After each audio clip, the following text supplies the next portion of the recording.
Ousmane Dembélé est déçu de Luis Enrique et voulait plus de responsabilités au Paris Saint-Germain. On va voir tout ça dans cette vidéo. Salut à tous les gars, c'est Azial. Aujourd'hui, on se retrouve pour une nouvelle vidéo sur l'actualité du PSG. Aujourd'hui, on va parler de Luis Enrique et Ousmane Dembélé. Décidément, c'est pas un long fleuve tranquille, hein. La relation entre les deux, c'est un coup on s'aime bien, un coup on s'aime pas, un coup on se déteste, un coup ça va mieux, un coup on s'adore. Bref, depuis que les deux sont au PSG, on va pas se mentir que ça a fait un peu les montagnes russes. Il y a des moments où les deux se sont kiffés, où Luis Enrique a pris la défense de l'un et Dembélé de l'autre, et il y a des moments où en interne c'était un petit peu plus compliqué. Là on continue dans la période un peu plus compliquée, même si il y a quand même du mieux, hein, par rapport à il y a quelques semaines. On le voit, Dembélé a repris sa place de titulaire indiscutable. En plus de ça, il est un peu plus performant. Luis Enrique lui reproche bien moins de choses qu'il y a quelques mois, donc il y a un petit peu de mieux. Malgré tout, il y a des infos qui sont sorties comme quoi Dembélé est un peu déçu de Luis Enrique, et notamment du choix qu'a fait Luis Enrique déjà de ne pas l'avoir nommé en tant que tireur de penalty, mais même globalement de ne pas avoir fait de Dembélé le nouveau leader visage du PSG. Voilà, Dembélé est un petit peu déçu de ça, donc on va pouvoir en discuter dans cette vidéo. Bien évidemment, avant que la vidéo commence, n'hésitez pas à la liker, commenter, partager et vous abonner, ça fait toujours plaisir. Merci les gars, on a passé les 7000 abonnés, voilà, c'était l'objectif que j'avais fixé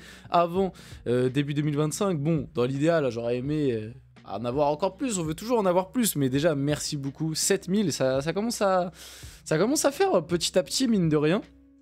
Ça commence à faire, je vous remercie, merci beaucoup pour les likes, etc. Vous êtes les boss, et puis pour 2025, on va essayer de faire plus, on va essayer d'améliorer tout ça, de vous proposer plus, et on espère que ça prendra.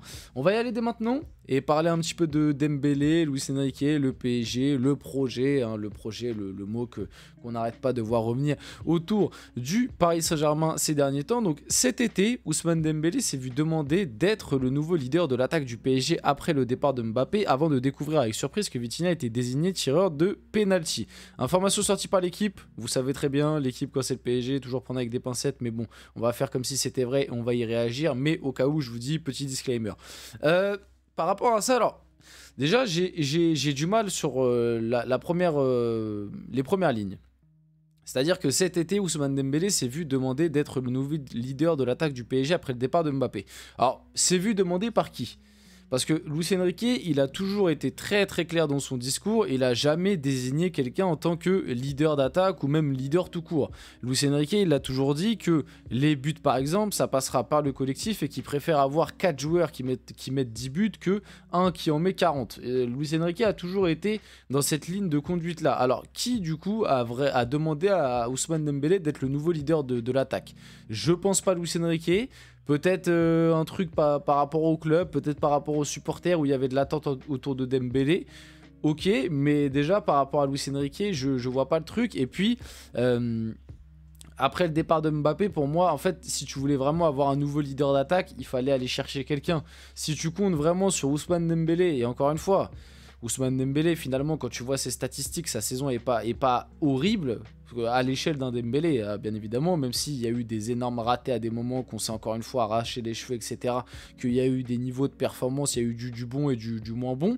Globalement, son début de saison est quand même bien meilleur que ce qu'il produisait l'année dernière, que ce soit statistiquement et même sur le terrain. Finalement, je trouve qu'il est plus protagoniste, un peu plus leader, où l'année dernière, il avait vraiment ce truc de simple lieutenant de Mbappé. Maintenant, pour moi, c'est pas suffisant pour être un leader, et encore moins d'être un leader d'une équipe comme le Paris Saint-Germain. Pour moi, si tu voulais vraiment avoir un nouveau leader d'attaque comme c'est dit là, c'est pas sur Ousmane Dembélé qu'il faut compter, il fallait aller chercher quelqu'un. Et c'est d'ailleurs le reproche que tu peux faire au PSG cette année, c'est que ils n'ont pas été chercher ce remplaçant entre guillemets de Kylian Mbappé. Et encore une fois, quand on parle de remplaçant de Kylian Mbappé, en tout cas moi, je demande pas un mec, parce que des remplaçants d'Mbappé factuellement t'en trouves pas beaucoup sur le marché, et je demande pas un mec qui met 50 buts par an, mais juste trouver un mec de qualité, quoi, qui aurait déjà rien que remplacé numériquement Mbappé, parce que Mbappé n'a même pas été remplacé numériquement, et ça c'est quand même une dinguerie. Enfin, certains vont me dire si Désiré Doué, mais Désiré Doué, pour moi le profil et les postes occupés, enfin les postes occupés sont similaires, mais le profil est quand même différent. Donc et puis Désiré Doué de base, Moi, je le comptais plus comme milieu de terrain, plus qu'attaquant, mais bon, Luis Enrique a l'air de compter plus sur lui en tant qu'attaquant. Donc après, il peut faire les deux et il a l'air d'être bien dans les deux et il a l'air d'être surtout bien en ce moment dans ce rôle de faux neuf ou alors ailier gauche au PSG. Donc je vais pas donner tort à Luis Enrique sur ça. Donc en tout cas, par rapport à la première partie de l'info, du coup, comme je vous l'ai dit, j'ai un peu de mal parce que je vois pas Luis Enrique demander à Dembélé d'être le nouveau leader d'attaque. Donc peut-être un peu plus d'attente, ok. Et du coup, sur le deuxième truc qui, on va dire, rajoute et qui fait que Dembélé était un peu frustré, un peu déçu en ce début de saison de Luis Enrique, c'est encore une fois les pénaltys et encore une fois un fameux penalty gate. Et d'ailleurs, on se rappelle, lors du premier match de la saison au Havre, la fameuse victoire 4-1 avec Barcola et Dembélé qui rentrent et qui font la diff, on se rappelle qu'il y avait eu petite discussion entre Dembélé et Vitinha, et Vitinha avait d'ailleurs laissé son penalty à Kolo Muani pour la confiance, etc. Grand geste de sa part, enfin beau geste de sa part, et on se rappelle que Dembélé était quand même un peu frustré de tout ça. Et moi j'ai du mal. Avec ce genre de comportement.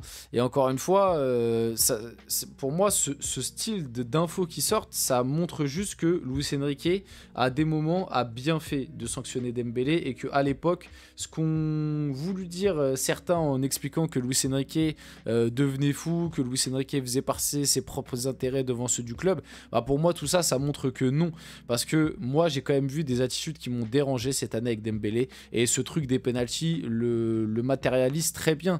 C'est-à-dire que Dembélé, oui, t'as de la qualité, t'es un bon joueur de foot, mais tu sortais d'une saison où t'avais mis 6 buts toutes compétitions confondues, et là, Mbappé il part, et tu veux être le nouveau leader d'attaque, et tu veux avoir les pénaltys directement comme ça. Déjà qu'on t'a donné le numéro 10, et que moi à l'époque ça m'a un peu hérissé les cheveux, que dès le départ de Neymar on t'a direct donné le numéro 10, moi franchement ça m'a mis mal, parce que me dire que Dembélé porte le numéro 10 à Paris à des moments...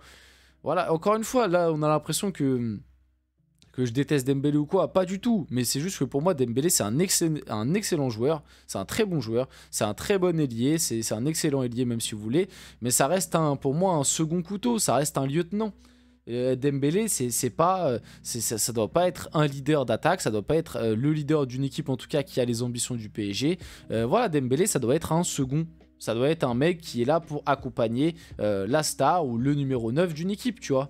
Ou alors dans un collectif bien huilé, comme c'est le cas cette année, on va dire, en Ligue 1 en tout cas, et en Ligue des Champions c'est un peu plus compliqué, mais en Ligue 1 en tout cas, où voilà, il est là pour faire des différences, il a son rôle, des fois il va se tâter un petit peu, mais c'est très rare. C'est très bien comme ça, mais tu peux pas, et c'est pour ça que Luis Enrique, je pense, a bien fait à des moments de remettre à sa place Dembélé, de le sanctionner, etc. Mais tu peux pas commencer à laisser des mecs comme Dembélé, avec tous les défauts qu'ils ont, commencer à se croire plus haut qu'ils ne sont, à leur laisser des privilèges, à leur donner les pénaltys juste parce que voilà, monsieur l'a exigé, à faire que l'attaque repose sur eux. Non, c'est pas possible. C'est pas possible parce que t'as pas le niveau pour assumer toutes ces responsabilités. Et en plus, le dernier joueur au PSG qui a demandé autant de responsabilités, ça a très très mal fini, c'était Kylian Mbappé. Donc au final, par rapport à tout ça, je pense que la gestion de Luis Enrique sur le cas Dembélé était pas la pire possible. Voilà, était pas la pire possible. Et du côté de Dembélé, encore une fois, à vouloir créer des problèmes juste pour les pénaltys. Moi, en plus, j'ai toujours été clair par rapport à ça. Hein. Pour moi, dans une équipe, je trouve qu'on fait une zumba terrible autour des pénaltys depuis un certain temps. Alors que pour moi, les pénaltys, au bout d'un moment, il faudrait juste être froid et en fait, tu fais tirer le meilleur. Et c'est ce que Luis Enrique a fait. Et Luis Enrique, pour moi, agit normalement. Et moi, si j'étais coach, c'est comme ça que j'agirais. C'est-à-dire que j'en ai rien à faire que l'attaquant, la star ou je sais pas qui veut un peu plus de stats à la fin de l'année. Surtout que des pénaltys, dans une saison, en moyenne, t'as 7-8 pénaltys grand maximum. Tu vois, on va dire, allez, t'en as 10 grand max. Donc, et encore, les 10, c'est rare que tu les aies dans tous les matchs où on va dire tu as ton équipe type. Donc à des moments, le tireur de pénalty en question ne sera même pas forcément sur le terrain. Tu vois, on l'a vu par exemple avec Vinicius au Real Madrid. Vinicius, c'est le tireur attitré. Il y en a qui l'a laissé, il y en a d'autres où il était même pas sur le terrain parce que blessé, parce que voilà, sur le banc. Bref, donc...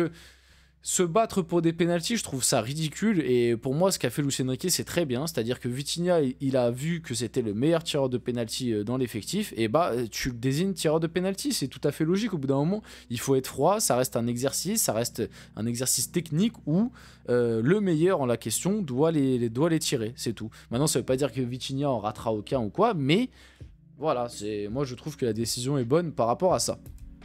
On enchaîne vite fait, juste petite info autour de Donnarumma, le visage de Gianluigi Donnarumma recousu avec 10 agrafes, il passera des contrôles supplémentaires, du coup c'était hier après-midi dans un second temps, et on a un petit peu de nouvelles de sa part, tout va bien, Gianluigi Donnarumma donne de ses nouvelles de lui, donc ça va mieux, il devrait être éloigné de terrain environ 2 semaines, mais plus de peur que de mal au final.